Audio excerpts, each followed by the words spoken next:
Hello students, मैं sample question paper class 10th science for term 2 2021-22 का section B solve कर रही हूँ। सेक्शन ए मैंने पहले अपलोड कर दिया है, आप उसको हमारे यूट्यूब चैनल पे देख सकते हैं। तो सेक्शन बी से स्टार्ट कर रही हूँ। Section B, question 8, choose an element from period 3 of modern periodic table that matches the description given below in each instance. Give reason for your choice. A, it has a similar structure to diamond. B, it has same valency as lithium. C, it has variable valency and is a member of the oxygen family, group 16.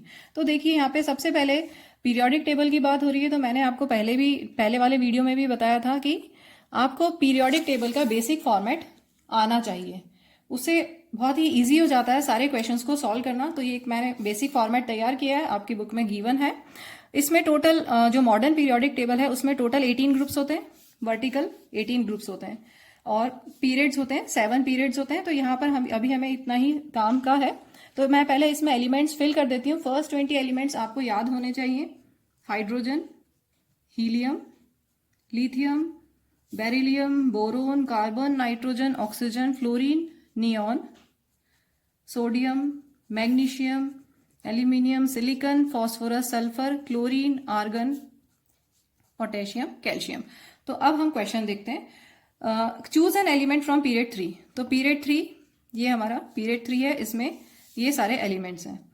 Sodium, magnesium, aluminium, silicon, phosphorus, sulphur, chlorine, argon, ये period 3 के elements हैं। अब first part में बोला है structure similar to diamond. A part में similar to diamond, diamond means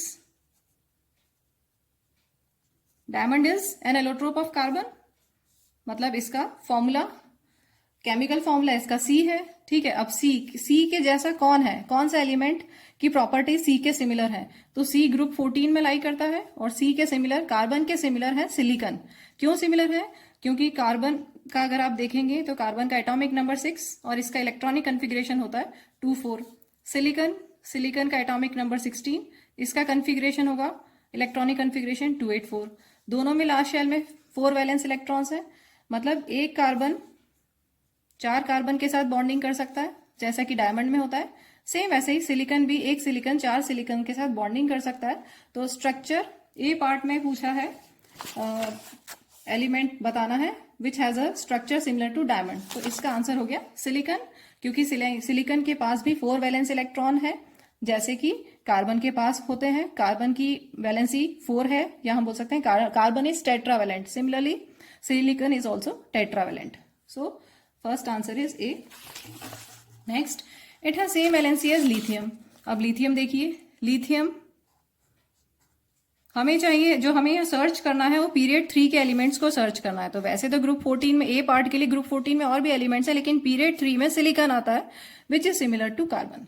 अब आपको लिथियम के सिमिलर बताना है पीरियड 3 में। पीरियड 3 में लिथियम के सिमिलर कौन सा होगा? अब लिथियम को आप देखिए, लिथियम का एटॉमिक नंबर है 3, इलेक्ट्रॉनिक कन्फिग्रेशन 2,1। अब इसके सिमिलर कौन है? इसके सिमिलर जो ग्रुप 1 में है नीचे, ग्रुप पीरियड 3 में लिथियम के सिमिलर हो गया सोडियम। सोडियम का atomic number 11, electronic configuration 281। So sodium is similar to lithium, sodium. B part का answer sodium. Next one, C part में बोला है variable valency and is a member of oxygen family. Oxygen family मतलब इसके बाद आ गया sulphur. Period 3 में है सल्फर, जो सल्फर की होती है वेरिएबल वैलेंसी। एक चीज ध्यान रखिए, सल्फर के पास वेरिएबल वैलेंसी है। सल्फर की जो वेरिएबल वैलेंसी है वो क्या क्या हो सकती है? Sulphur has variable valency. ठीक है, तो इसका आंसर है सल्फर। अब मैं इसको एक्सप्लेन कर देती हूँ। वेरिएबल वैलेंसी क्या क्या पॉसिबल हो सकती है सल्फर के पास? 2 हो सकती है, 4 हो सकती है और 6 हो सकती है। इसके एग्जाम्पल हम लेते हैं। आपने बहुत ही कॉमन कंपाउंड है H2S, हाइड्रोजन सल्फाइड गैस। इसको अगर आप वैलेंसी देखेंगे तो हाइड्रोजन के पास 1 होती है, सल्फर की 2, तो ये फॉर्मूला बन जाएगा H2S। तो यहां पर सल्फर की वैलेंसी 2 है। एक और एग्जाम्पल लेते हैं, SO2। SO2 का अगर आप फॉर्मूला देखेंगे, S की वैलेंसी 4, ऑक्सीजन की वैलेंसी 2, और अगर आप जब इनको क्रॉस कराएंगे, फॉर्मूला जो आपने 9th क्लास में सीखा है बनाना, तो 4:2, तो सिंपलेस्ट रेशियो हो गया 2:1। Simplest ratio 2:1। तो फॉर्मूला क्या होगा, S1O2, या बोल सकते हैं SO2। Similarly one more example I will take for variable valency of 6। अगर आप लेंगे SO3, SO3 में आप देखेंगे सल्फर की वैलेंसी 6 होती है, ऑक्सीजन की वैलेंसी 2। अगर आप सिंपलेस्ट रेशियो देखेंगे तो 3:1 मीन्स S1O3 या SO3। ठीक है, तो इस तरह से सल्फर एक ऐसा एलिमेंट है जिसके पास वेरिएबल वैलेंसी है। This completes your question number 8। Let's move to question number 9। Very interesting question based on isomers, based on chapter carbon and its compounds. 9th A part. How many isomers are possible for the compound with the molecular formula C4H8? Draw the electron dot structure of branched chain isomer. B part. How will you prove that C4H8 and C5H10 are homologues? तो पहले देखिए molecular formula C4H10। अब C4H10 क्या होता है? C4H10 sorry H8 है, C4H8। सबसे पहले आप ये सर्च करेंगे कि ये कौन सी फैमिली को बिलोंग करता है ये कंपाउंड। इसका अगर आप जनरल फॉर्मूला देखेंगे तो CnH2n, 4 2 8 हो गया, CnH2n। तो जनरल फॉर्मूला किसके लिए? एल्कीन्स के लिए। CnH2n इज फॉर एल्कीन्स, और यहां पर 4 कार्बन आइटम है मीन्स ब्यूट, और इन ब्यूटीन। तो ये हो गया C4H8 होता है ब्यूटीन के लिए। ठीक है, तो ये हमें नेम मिल गया। अब इस ब्यूटीन के कितने आइसोमर्स पॉसिबल है? तो there are 5 isomers possible for butene. अब मैं यहां पर बना रही हूं, आप ध्यान से देखिएगा। उसमें से हमें ब्रांच्ड चेन आइसोमर का इलेक्ट्रॉन डॉट स्ट्रक्चर बनाना है। तो पहले हम इसके आइसोमर्स बना लेते हैं। फर्स्ट ब्यूटीन, कार्बन कार्बन के बीच में 4 कार्बन आइटम्स हैं, 2 कार्बन आइटम्स के बीच में डबल बॉन्ड। अब हम यहाँ पर इसकी कार्बन की बॉन्डिंग कंप्लीट करते हैं। कार्बन के पास 4 वैलेंस इलेक्ट्रॉन्स हैं, 1 2 3 4। इस कार्बन के पास 1 2 3 4, इसके पास 1 2 3 4, और इस कार्बन के पास 1 2 2 3 4। यहाँ पर आप हाइड्रोजन अटैच कर दीजिए। ये इसका नेम होगा ब्यूट 1 इन, क्योंकि फर्स्ट कार्बन के पास डबल बॉन्ड है। एक ये आइसोमर हो गया। नेक्स्ट हम बनाते हैं 4 कार्बन आइटम्स। सेकेंड कार्बन के ऊपर हमने डबल बॉन्ड अगर ली है, बाकी ये वैसे ही रहेगा formula, CH2 CH CH CH3। इसका नेम होगा ब्यूट, क्योंकि सेकेंड कार्बन पे है डबल बॉन्ड, तो ब्यूट 2 इन। नेक्स्ट लेते हैं हम, जिसमें ब्रांच होगी डबल बॉन्ड के साथ। यहाँ पे दो बॉन्डिंग, 2 वैलेंस इलेक्ट्रॉन्स हो गए हैं, तो 2 और हाइड्रोजन के साथ अटैच हो जाएंगे। इस कार्बन के साथ 4 हैं, इसके साथ CH3 हो गया, और इसके साथ CH3 हो गया। इसका क्या नेम होगा? इसमें जो मेन चेन है, लॉन्गेस्ट चेन, वो 3 कार्बन आइटम्स की है, तो प्रॉप डबल बॉन्ड है इसलिए इन। और सेकेंड कार्बन पे 1 2 3 लॉन्गेस्ट चेन में हम कार्बन आइटम्स पे नंबरिंग करते हैं, तो सेकेंड कार्बन पे मिथाइल ग्रुप है, तो 2 मिथाइल प्रोपीन। ये एक और हो गया आइसोमर। और देखते हैं हम, अगर हम इसमें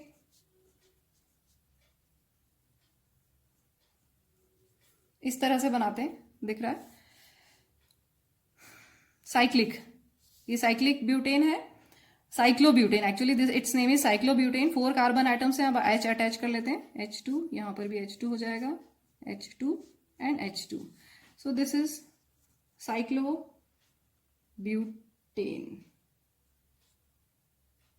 चेक कर लेते हैं फॉर्मूला, हमारा C4H8 ही होना चाहिए, C4 है और H8 है, साइक्लोब्यूटेन। एक और आइसोमर पॉसिबल है इसका, बहुत ही इंटरेस्टिंग है, देखेंगे।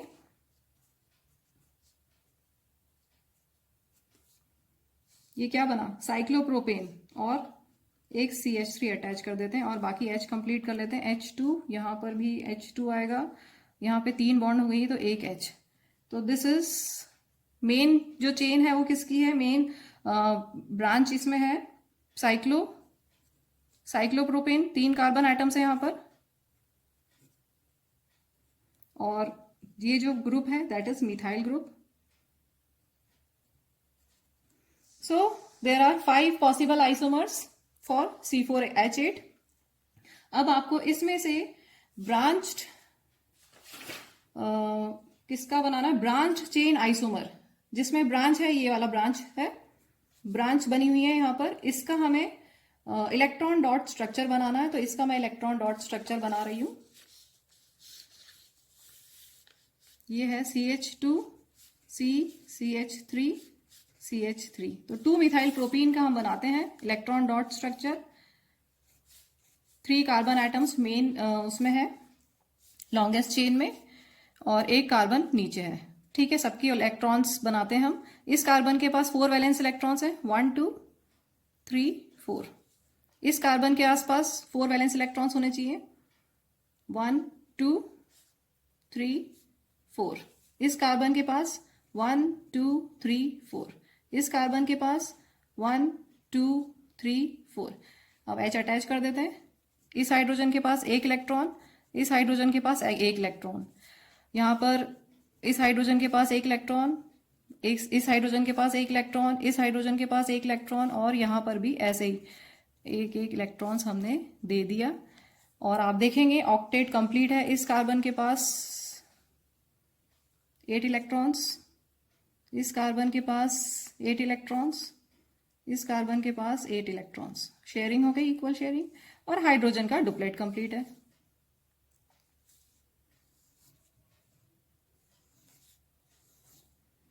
आई थिंक क्लियर, कंफ्यूजन तो नहीं हो रहा।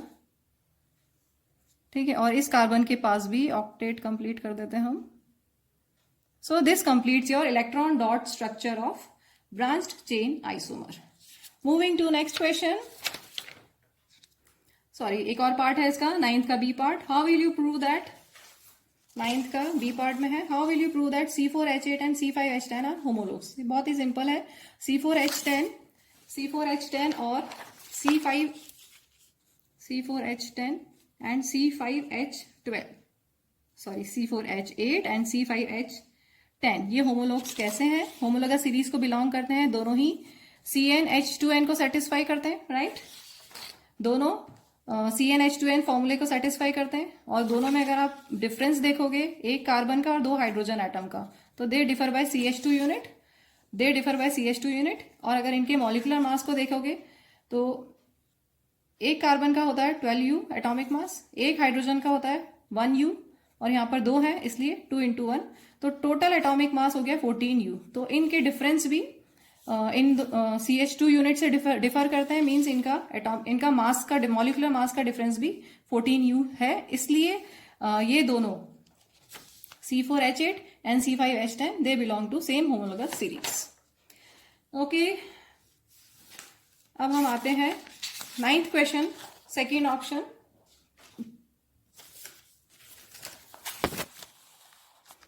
A carbon compound A having melting point 156 Kelvin and boiling point 351 Kelvin with molecular formula C2H6O is soluble in water in all proportions. Identify A and draw its electron dot structure. Give the molecular formula of any two homologues of A. तो देखते हैं सबसे पहले C2H6O। C2H6O क्या होता है? C2H6O। अब आपको कैसे पता चलेगा कि ये क्या है? तो हम पहले एल्केन्स का जनरल फॉर्मूला होता है CnH2n+2। CnH2n एल्कीन्स का होता है, CnH2n-2 एल्काइंस का होता है। तो इनमें क्लियर है, सिर्फ compounds of hydrogen and carbon होते हैं। इसका मतलब इन तीनों में से तो कुछ भी नहीं है। ये एल्केन्स में भी एल्केन्स नहीं है, ये जो लिखा हुआ है ये एल्कीन में भी नहीं आएगा और एल्काइन में भी नहीं आएगा। अब O किस में होता है वो हम देखते हैं। एल्कोहल फंक्शनल ग्रुप में OH आता है, मतलब O आता है, हमें यहाँ पे O दिया हुआ है। एल्डिहाइड अगर आप लेंगे CHO, ये पॉसिबिलिटी है, मतलब अल्कोहल की पॉसिबिलिटी है, एल्डिहाइड की पॉसिबिलिटी है इसके होने की। और अगर आप कीटोन देखेंगे तो कीटोन में CO होता है, लेकिन कीटोन में कंडीशन है कि सबसे छोटा कीटोन में 3 कार्बन एटम्स होते हैं और इसमें C2 है, कार्बन 2 एटम्स हैं, तो ये भी नहीं हो सकता, ये नहीं हो सकता, ये नहीं हो सकता, ये नहीं हो सकता। और क्या बचा? Carboxylic acid. कार्बोक्सिलिक एसिड देखते हैं कि इन तीनों में से क्या पॉसिबिलिटी है इसकी। अब अगर दो कार्बन एटम्स हैं तो अल्कोहल कौन सा होगा? दो कार्बन एटम्स में अल्कोहल होता है C2H5OH, इथेनॉल। एल्डिहाइड अगर होता तो CH3CHO होता, और एसिड होता तो CH3COOH होता है। अब हमें इनमें से ढूंढना है कि ये कौन सा है। C2H6O, C2H6O, तो ये हो गया अल्कोहल, और क्योंकि 2 कार्बन एटम्स हैं इसलिए इथ, और अल्कोहल है इसलिए OL, इथेनॉल। तो ये हमारा फर्स्ट पार्ट हो गया, आइडेंटिफाई ए, इथेनॉल। अब हमें इसका इलेक्ट्रॉन डॉट स्ट्रक्चर बनाना है, तो इलेक्ट्रॉन डॉट स्ट्रक्चर बना लेते हैं। चलिए, कार्बन के पास यहाँ पर कार्बन के 2 एटम्स हैं, H5 और फिर उसके बाद OH। तो H पहले इसके कार्बन की इलेक्ट्रॉन्स लिख देते हैं। ये कार्बन, इस कार्बन के पास 4 वैलेंस इलेक्ट्रॉन्स है, इस कार्बन के पास भी 4 वैलेंस इलेक्ट्रॉन्स है, ठीक है। अब ये एक हाइड्रोजन के साथ, एक हाइड्रोजन के साथ, एक हाइड्रोजन के साथ, हाइड्रोजन एक एक इलेक्ट्रॉन अपना शेयर कर लिया, ठीक है। ये हो गया CH3। अब C, यहाँ पर ये वाला कार्बन अपना इस कार्बन के साथ शेयर कर रहा है, और यहाँ पर एक हाइड्रोजन, नीचे भी एक और हाइड्रोजन, इसके बाद OH है, O। अब ऑक्सीजन, यहाँ पर कार्बन एक देगा अपना इलेक्ट्रॉन शेयर करेगा, तो ए ऑक्सीजन भी एक शेयर करेगा, तो ऑक्सीजन यहाँ पर एक शेयर कर रहा है, और यहाँ पर H के साथ भी एक शेयर कर रहा है।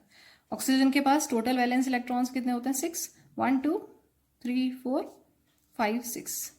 तो ये हमारा इलेक्ट्रॉन डॉट स्ट्रक्चर पूरा हो गया। अब हम देख लेते हैं, चेक कर लेते हैं कि कार्बन के आसपास ऑक्टेट कंप्लीट है क्या।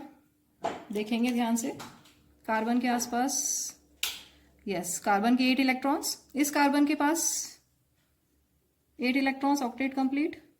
इस ऑक्सीजन के पास 8 इलेक्ट्रॉन्स, कंप्लीट। अब बाकी डुप्लेट कंप्लीट है, हाइड्रोजन का डुप्लेट, हाइड्रोजन का डुप्लेट, हाइड्रोजन का डुप्लेट, सब जगह से कंप्लीट है। So this completes the electron dot structure of ethanol. Now in B part it is asked give the molecular formula of any 2 homologues of A. तो ethanol के बाद या पहले वाला मीथेनॉल दे सकते हैं, इथेनॉल से पहले मीथेनॉल, या उसके बाद प्रोपेनॉल, ब्यूटेनॉल दे सकते हैं। और फॉर्मूला हम इसी पैटर्न पे बना सकते हैं, जैसे C2H6O है तो CH2 ग्रुप बढ़ाते जाएंगे, अगर CH2 कम कर देंगे तो आ जाएगा CH4O, बढ़ा देंगे CH2 ग्रुप, CH2 यूनिट से इंक्रीज करेंगे तो C3H8O, और अगर एक और इंक्रीज करते हैं C4H10O। तो मीथेनॉल, प्रोपेनॉल, ब्यूटेनॉल कोई भी आप 2 लिख सकते हैं, ठीक है। This completes question number 9। अब हम आते हैं क्वेश्चन 10 पे। क्वेश्चन 10 में दिया है 2 pea plants, one with round yellow seeds and another with wrinkled green seeds। इनके डोमिनेंट कैरेक्टर दिए हुए हैं, RRY मीन्स ये डोमिनेंट है, और जो स्मॉल लेटर में लिखा है that means that is recessive character. They produce F1 progeny that have round yellow seeds. तो हम F1 प्रोजेनी एक बार समझ लेते हैं क्या होता है। आंसर में तो बहुत क्वेश्चन में बहुत थोड़ा सा पूछा गया, लेकिन उसका एक्सप्लेनेशन प्रॉपर होगा तो आपको बेटर समझ में आएगा। तो F1 प्रोजेनी कैसे बनेगी? अगर आपके पास राउंड येलो सीड्स हैं, दोनों डोमिनेंट कैरेक्टर है, 2 कैरेक्टर्स को क्रॉस कराया है यहाँ पर, और रिंकल्ड ग्रीन सीड्स। तो यहाँ पर शेप और कलर, सीड्स का शेप और कलर 2 ट्रेट को क्रॉस किया है, डायहाइब्रिड क्रॉस है। तो पेरेंटल क्रॉस में क्या होगा? पेरेंट का फिनोटाइप मतलब अपीयरेंस, पेरेंट्स का अपीयरेंस कैसा है? प्लांट्स हैं जिनके राउंड येलो सीड्स हैं और प्लांट्स जिनके रिंकल्ड ग्रीन सीड्स हैं। तो इनका जब हम क्रॉस कराएंगे तो फैक्टर्स ऑफ इनहेरिटेंस हैं कैपिटल R YY और स्मॉल y। इनके गैमेट्स होंगे capital R capital Y, small r small y। जब इनका फ्यूजन होगा, इन गैमेट्स का फ्यूजन होगा, तो जीनोटाइप क्या बनेगा? Capital R small r, capital R small r और कैपिटल Y स्मॉल y, ठीक है। फिर कैपिटल R, सारे यही बनेंगे, capital R small r capital Y small y, capital R small r capital Y small y। तो ये सब अगर आप देखेंगे तो अपीयरेंस कैसा होगा? डोमिनेंट कैरेक्टर है राउंड, तो फिनोटाइप में सारे राउंड और येलो, तो सारे सीड्स राउंड एंड येलो है। मींस ये वाला जो कैरेक्टर है ये है लेकिन रेसेसिव है, विजिबल नहीं होगा F1 क्रॉस, पेरेंटल क्रॉस में ये विजिबल नहीं होगा, या F1 जनरेशन में ये ये वाला कैरेक्टर, रिंकल्ड ग्रीन सीड्स वाला कैरेक्टर विजिबल नहीं है। जब अब हम इन राउंड येलो सीड्स को फिर से क्रॉस कराएंगे, इसके बाद जो क्रॉस होगा F1 जनरेशन का क्रॉस होगा, that is called F1 generation का क्रॉस होगा, that is called F1 cross. इसमें आपके पास सारे प्लांट्स ऐसे हैं जिनके राउंड येलो सीड्स हैं और राउंड येलो सीड्स दोनों सेम वैसे ही हैं। अब हम इनका क्रॉस कराते हैं तो इनमें गैमेट्स क्या होंगी, ये मैंने लिखा है capital R small r capital Y small y, ये गैमेट्स हो गए। ये एक हाइब्रिड है, ये दूसरा हाइब्रिड है। इसको हम गैमेट्स को एक बार प्रॉपरली यहाँ पर शो कर देते हैं। पॉसिबिलिटीज, इन सब कॉम्बिनेशन की पॉसिबिलिटीज क्या क्या है, ये पॉसिबिलिटीज हैं capital R capital Y, capital R small r capital Y, and कौन सा बचा, small r small y। Similarly इसका भी बिल्कुल सेम ऐसे ही जैसे ये किया है। अब इनको हमें क्रॉस कराना है, तो इनको क्रॉस के लिए हम यहाँ ले लेते हैं capital R capital Y, capital R small y small, ये सब हमने ये चारों लिए हैं, इनको अब हमें क्रॉस कराना है। Capital R capital Y, capital R small y, small r capital Y, small r small y। ये बनाना मैं इसलिए बना रही हूं ताकि आपको प्रॉपरली समझ में आ जाए। अब देखिए इनका जब क्रॉस कराएंगे, capital R capital Y, capital R capital R capital Y capital Y, then R R Y small y, R R Y Y। आप बहुत इजीली बना सकते हैं, अगर एक बार बना के प्रैक्टिस करेंगे तो इजीली समझ में आ जाएगा। इसके बाद इन दोनों का कराते हैं R R Y small y, then capital R capital Y small y small y, capital R small r capital Y small y, capital R small y small y। Next इनका क्रॉस कराते हैं, capital R small r capital Y, then पहले capital letter लिखते हैं, ध्यान रखेंगे, cross कराते जाएंगे इसको, स्मॉल r है और कैपिटल Y है, then small r small y capital Y। इसको मैं कंप्लीट कर देती हूँ, देखें कोई मिस्टेक ना हो जाए, एक R छूट गया। तो ये हमारा बन गया सारा। अब इसको चेक करते हैं, अगर दोनों कैपिटल है तो राउंड येलो, क्योंकि राउंड और येलो डोमिनेंट कैरेक्टर था। यहाँ पर भी round yellow round yellow round yellow, यहाँ राउंड येलो राउंड। अब देखिए यहाँ दोनों स्मॉल y है, स्मॉल y किसके लिए था, ग्रीन कलर के लिए, तो राउंड ग्रीन सीड्स। यहाँ पर दोनों कैपिटल है तो राउंड येलो, यहाँ देखेंगे राउंड और ये ग्रीन, देन राउंड येलो। अब यहाँ पर स्मॉल r, दोनों अगर स्मॉल r है मतलब यही कैरेक्टर विजिबल होगा। तो ये कैसा है, रिंकल्ड था, रिंकल्ड सीड्स थे, तो रिंकल्ड और कैपिटल Y येलो, ये भी wrinkled yellow, then round yellow round, और यहाँ पर स्मॉल y आ गया मतलब yellow, small y means green seeds, then wrinkled yellow and wrinkled green. तो आपके पास इस तरह से जो कॉम्बिनेशंस आई हैं उनको अगर आप देखेंगे तो राउंड येलो अगर काउंट करेंगे तो 9 है, यहाँ पर काउंट करेंगे तो राउंड येलो 9 मिलेंगे। इसके बाद हम लेते हैं दूसरा कॉम्बिनेशन, रिंकल्ड, सबसे कम है रिंकल्ड ग्रीन, मैं इसको लास्ट में लिख लेती हूँ, एक ही है शायद, रिंकल्ड ग्रीन एक प्लांट। अगर आप इतने प्लांट्स लेते हैं 16 कॉम्बिनेशन अगर आपको मिलते हैं तो इसमें से रिंकल्ड ग्रीन एक है, सिर्फ एक ही है, रिंकल्ड ग्रीन एक ही है। और क्या कॉम्बिनेशन है, रिंकल्ड येलो कितने हैं, ये रिंकल्ड येलो और रिंकल्ड येलो कितने हैं, 3 रिंकल्ड येलो। और एक और कॉम्बिनेशन क्या है, राउंड ग्रीन और राउंड ग्रीन 3 है। तो हमें क्या रेशो मिला, डायहाइब्रिड रेशो है 9:3:3:1, ये डायहाइब्रिड रेशो है। अब इसमें देखते हैं यहाँ पर क्या क्वेश्चन में पूछा गया है। When F1 plants are self-pollinated, which new combination of characters is expected? तो न्यू कॉम्बिनेशन हमें क्या मिला है, रिंकल्ड येलो और राउंड ग्रीन, ये न्यू कॉम्बिनेशन मिला है और डायहाइब्रिड रेशो होता है 9:3:3:1। ठीक है। अब हमें ये पूछा है, how many seeds with these new combinations of characters will be produced when a total of 160 seeds are produced in F2 generation. अगर यहाँ पर टोटल 160 सीड्स होते अभी यहाँ पर हमारे पास कितने हैं 16 सीड्स, अभी आपके पास है 16 सीड्स, तो उसमें रिंकल येलो और राउंड ग्रीन कितने हैं, ये 3 + 3, या आप बोल सकते हैं कि 3 है रिंकल येलो और 3 है राउंड ग्रीन। और क्वेश्चन में पूछा है 160 सीड्स, अगर होते तो न्यू कॉम्बिनेशंस कितनी मिलती। अगर 16 सीड्स में 3 रिंकल्ड एंड 3 राउंड ग्रीन मिल रहे हैं, तो 160 सीड्स में 30 wrinkle yellow, 30 wrinkle yellow and 30 round green, तो टोटल 60 आपको न्यू कॉम्बिनेशंस मिलेंगे। तो this completes your question number 10th। Moving to question 11th, बहुत ही सिंपल सा question 11th। It would cost a man rupees 3.50 to buy 1 kilowatt hour of electrical energy from the main electricity board. His generator has a maximum power of 2 kilowatt. The generator produces energy at this maximum power for 3 hours. Calculate how much it would cost to buy the same amount of energy from the main electricity board. तो यहाँ आपको दिया हुआ है his generator has a maximum power of 2 kilowatt. Power है 2 kilowatt और कितने time तक उन्होंने जनरेटर को यूज किया है, 3 आवर्स के लिए।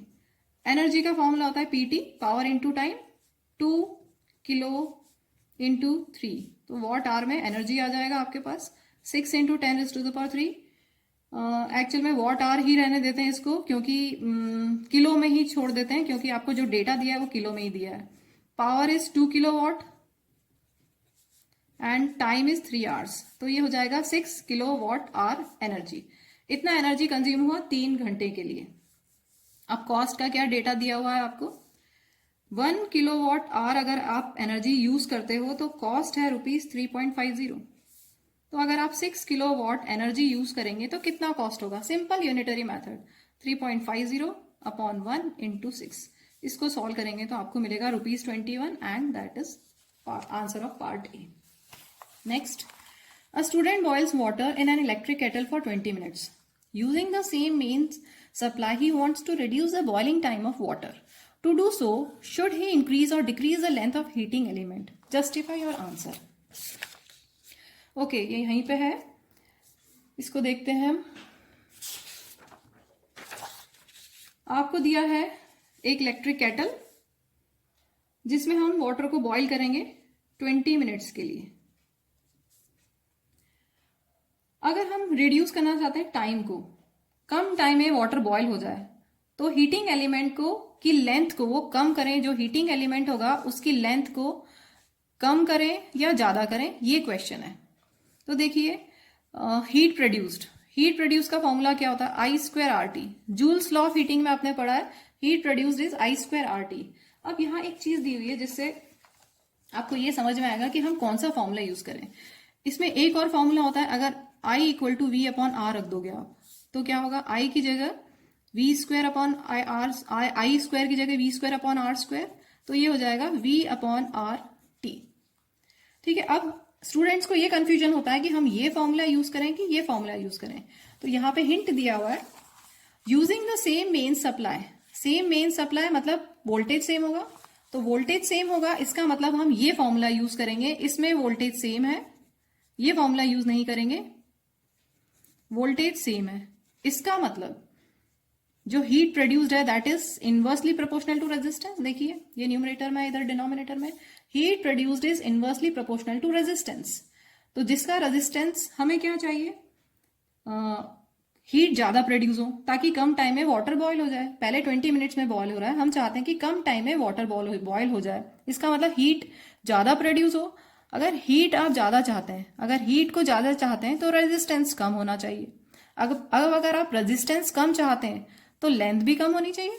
यस और नो, लेंथ क्यों कम होना चाहिए, क्योंकि रेजिस्टेंस का फॉर्मूला होता है ρL/A। रेजिस्टेंस और लेंथ डायरेक्टली प्रोपोर्शनल है, दिख रहा है ना, रेजिस्टेंस और लेंथ डायरेक्टली प्रोपोर्शनल है।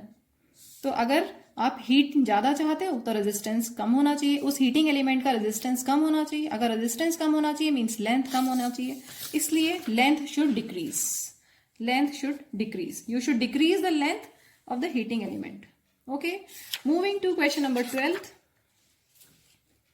12th में आपको सर्किट दिया हुआ है, circuit diagram. In the above circuit, if the current reading in the ammeter is 2 ampere, what would be the value of R1? ये R1 है, मैंने इस फिगर को एक बार फिर से बनाया है, देखेंगे यहाँ पर total potential difference, total voltage दिया हुआ है 30 वोल्ट और करंट इस सर्किट में दिया है 2 एम्पियर। तो इससे हम इक्विवेलेंट रेजिस्टेंस कैलकुलेट कर लेते हैं पहले ओम्स लॉ से। इक्विवेलेंट रेजिस्टेंस आप पहले V equal to I R, आपको ये पता है फॉर्मूला ओम्स लॉ। तो रेजिस्टेंस कितना हो जाएगा V अपॉन आई, V है 30 वोल्ट एंड I इज 2, तो टोटल रेजिस्टेंस आ गया 15 ओम। मतलब ये जितना भी रेजिस्टेंस है इनका इक्विवेलेंट रेजिस्टेंस 15 ओम होना चाहिए। एक ये डेटा आपके पास पहले से आ गया। अब हम चालू करते हैं कि हमें यहाँ पे ये देखना है कि पहले कौन कौन सा रेजिस्टर्स के कॉम्बिनेशन आपको पता है। ध्यान से देखेंगे तो ये 5 ओम, 10 ओम और R1 ये तीनों पैरेलल में है। पैरेलल में कैसे पता चलता है? जब करंट डिवाइड होता है, करंट यहां से जब फ्लो होके जा रहा है, इसमें डिवाइड हो रहा है, इसमें डिवाइड हो रहा है, इसमें डिवाइड हो रहा है, तो करंट 3 में डिवाइड हो रहा है, मतलब ये तीनों पैरेलल में है। तो पैरेलल में इक्विवेलेंट रेजिस्टेंस कैसे कैलकुलेट करते हैं? 1 upon R1, 1 upon RP is 1 upon R1 plus 1 upon R2 plus 1 upon R3। Values लेते हैं। Suppose this is R1, sorry R1 तो R1 ही है, इसको ऐसे ही रखते हैं, देन R2 देन R3। इसको सॉल्व करेंगे हम। 5 और 10 का एलसीएम 50 हुआ, यहां पर हो जाएगा 50 R1 एलसीएम, तो 50 plus 10 R1 plus 5 R1, this will become 15 R1 plus 50 upon 50 R1, that is equal to 1 upon RP। तो RP कितना आ जाएगा? RP will be 50 R1 upon 15 R1 plus 50। ठीक है, एक मिनट, मैंने यहाँ पे गड़बड़ कर दी है। 5 और 10 का एलसीएम 10 ही होगा, सॉरी, एक्सट्रीमली सॉरी। वैसे ऐसे भी कर सकते हैं लेकिन हम ज्यादा इजी तरह से कर लेते हैं। Extremely sorry, I am sorry. मैं यहाँ पे फिर से कर रही हूँ। 1 upon RP is 1 upon R1 plus 1 upon 5 plus 1 upon 10। LCM हो गया 10 R1, तो यहां पर आएगा 10 plus 2 R1 plus R1, that is 10 plus 3 R1 upon 10 R1, 1 upon RP। So RP will be 10 R1 upon 10 plus 3 R1। अब देखिए इन तीनों का इक्विवेलेंट रेजिस्टेंस हमें मिल गया है। मैं दूसरे पेज में कर देती हूँ। इन तीनों का इक्विवेलेंट रेजिस्टेंस हमें मिल गया है, तो मैं एक बार सर्किट को फिर से ड्रॉ कर देती हूँ। ये 6 ओम, यहाँ पर अभी हमें मिला है RP, ले लेते हैं इसको, ये RP, और नीचे है 6 ओम। ठीक है, अब देखेंगे ये तीनों सीरीज में है, ये तीनों सीरीज में है, और टोटल इक्विवेलेंट रेजिस्टेंस हमने कैलकुलेट किया हुआ 15 ओम। तो R total is RP plus 6 series में ऐड हो जाते हैं रेजिस्टेंस।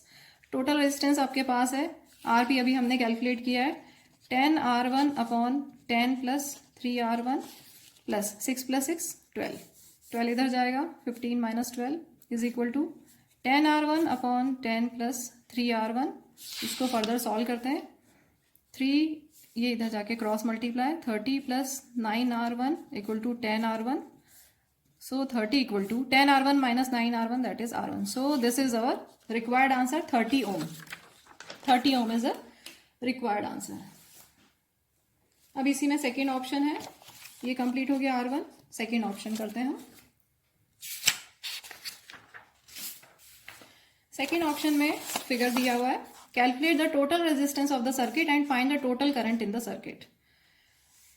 तो 7 ओम 6 ये सब दिया हुआ है, इसको मैंने यहाँ रीड्रॉ किया है। अब हम इसमें चेक करेंगे पहले कौन कौन से सीरीज में है, कौन से पैरेलल में है। तो आप देखेंगे R3 एंड R4 ये दोनों सीरीज में है, तो इसका इक्विवेलेंट रेजिस्टेंस में बना लेते हैं, इक्विवेलेंट सर्किट बना लेते हैं हम।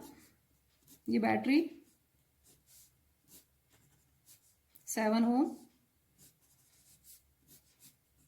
इधर 10 ओम, और इन ये दोनों देखें कैसे हमें पता चलेगा। यहां पर जो करंट जा रहा है सेम करंट इसमें फ्लो हो रहा है, इसका मतलब ये दोनों सीरीज में है। R3 एंड R4 सीरीज में है। सीरीज में क्या होता है, रेजिस्टेंस ऐड हो जाता है, 6 प्लस 4 10। तो ये इनका इक्विवेलेंट रेजिस्टेंस यहाँ पर 10 ओम बन गया। ठीक है, अब देखिए जो करंट यहाँ पर है वो यहाँ से जाके डिवाइड हो रहा है इसमें और इसमें, तो इन दोनों में करंट डिवाइड हो रहा है, इसका मतलब ये दोनों पैरेलल में है। तो इसका इक्विवेलेंट सर्किट हम बनाते हैं। ये 7 ओम, 10 और 10 का इक्विवेलेंट रेजिस्टेंस कितना होगा? 5 ओम। कैसे हम निकालेंगे? आरपी को डायरेक्ट आप लिख सकते हो R1 R2 upon R1 plus R2। आप चाहें तो ये फॉर्मूला डायरेक्ट यूज कर सकते हैं, या फिर आप जो लंबा मेथड होता है 1 upon RP is 1 upon R1 plus 1 upon R2, दोनों से कर सकते हैं। मैं इससे कर रही हूँ यहाँ पर 10 इंटू 10 अपॉन 10 प्लस 10 20। तो इसको सॉल्व करेंगे 5 आ जाएगा। ठीक है, 10/2 5 ओम। अब 7 और 5 का इक्विवेलेंट रेजिस्टेंस कितना होगा? दोनों सीरीज में सेम करंट फ्लो हो रहा है, तो ये हो गया 12 ओम। और यहाँ पर जो बैटरी दी हुई है कितना है? 24। V equal to 24 volt. तो हमें यहाँ पे फाइंड करना है टोटल रेजिस्टेंस। तो टोटल रेजिस्टेंस आ गया 12 ओम। अब करंट निकालते हैं ओम्स लॉ से, V अपॉन R। V है 24 और रेजिस्टेंस है 12, तो करंट आ गया 2 ampere. This is 2 ampere current. Okay, moving to next question, question number 13th, last question of this section. Gas A found in upper layers of atmosphere is a deadly poison but is essential for all living beings. The amount of this gas started declining sharply in 1980s. Identify gas A. ये सबको पता है ozone gas है। How is it formed at higher levels of the atmosphere? तो ozone gas है, it is formed high up in the atmosphere by the action of ultraviolet radiation. देखिए जो layers of atmosphere होते हैं, layers of atmosphere में mainly क्या रहता है? Troposphere,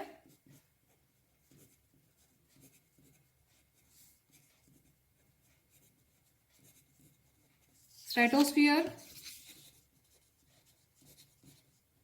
mesosphere, thermosphere and exosphere. तो ये जो मेन लेयर्स ऑफ एटमॉस्फेयर है, इनमें स्ट्रेटोस्फियर में ओजोन लेयर होता है। स्ट्रेटोस्फियर में ओजोन लेयर होता है। ठीक है, तो ये ओजोन लेयर हमें प्रोटेक्ट करता है, अर्थ वालों को प्रोटेक्ट करता है from harmful ultraviolet radiations of sun. ये जो ट्रोपोस्फियर में ओजोन लेयर है, ठीक है, तो ozone is formed high up in the atmosphere by action of ultraviolet radiation on oxygen gas. जो हाई एनर्जी यूवी रेडिएशंस होती हैं वो ऑक्सीजन गैस को, O2 गैस को स्प्लिट कर देती है इनटू फ्री ऑक्सीजन एटम्स। ये O2 गैस है, या आप बोल सकते हो ऑक्सीजन मॉलिक्यूल, और ये फ्री एटम्स ऑफ ऑक्सीजन में स्प्लिट कर देता है। Further free atom of oxygen, ये फ्री एटम ऑफ ऑक्सीजन बहुत रिएक्टिव होते हैं और ये ऑक्सीजन मॉलिक्यूल से रिएक्ट करके O3 मॉलिक्यूल फॉर्म करते हैं। तो इस तरह से ये फॉर्म होता है हायर लेवल्स ऑफ एटमॉस्फेयर में। और आपको पता है कि ये अर्थ पे ये डेडली पॉइजनस होता है। ओजोन इज डेडली पॉइजनस अगर अर्थ पे लोअर लेवल्स पे ये स्टेबल नहीं रहता। इसलिए वी आर लकी कि ये स्टेबल नहीं रहता अर्थ के लोअर लेवल्स पे। High up in the atmosphere ये स्टेबल रहता है और it protects us from harmful ultraviolet radiations. Next part में पूछा है why is it essential for all living beings, state the cause. तो व्हाई इट इज एसेंशियल देखेंगे। इट इज एसेंशियल क्योंकि ये एब्जॉर्ब करता है हार्मफुल यूवी रेडिएशंस को कमिंग फ्रॉम द सन और अर्थ तक आने नहीं देता। और इसका cause for the depletion of this gas. क्यों ये जो लेयर है ये डिप्लीट क्यों हो रहा है? जो स्ट्रेटोस्फियर में ओजोन लेयर है वो डिप्लीट क्यों हो रहा है? क्योंकि ह्यूमंस हम क्या यूज करते हैं? क्लोरोफ्लोरोकार्बन्स। क्लोरोफ्लोरोकार्बन्स कहाँ यूज होता? अब तो बैन हो गया है, काफी साल से बैन हो गया है। पहले ये यूज होता था रेफ्रिजरेटर्स में और एयर कंडीशनर्स में एज कूलेंट यूज किया जाता था। इसको फायर एक्सटिंग्विशर्स में यूज किया जाता था और एरोजोल स्प्रेज में यूज किया जाता था। अब इनका बैन हो गया है। जब उन्होंने देखा गया कि इससे ओजोन लेयर डिप्लीट हो रहा है तो इसका CFC का यूज बैन हो गया है। 1987 में यूनाइटेड नेशंस एनवायरनमेंट प्रोग्राम ने इन्होंने बैन कर दिया था और अब इसका यूज टोटली बैन हो चुका है। चलिए okay, this completes your section B. Thank you.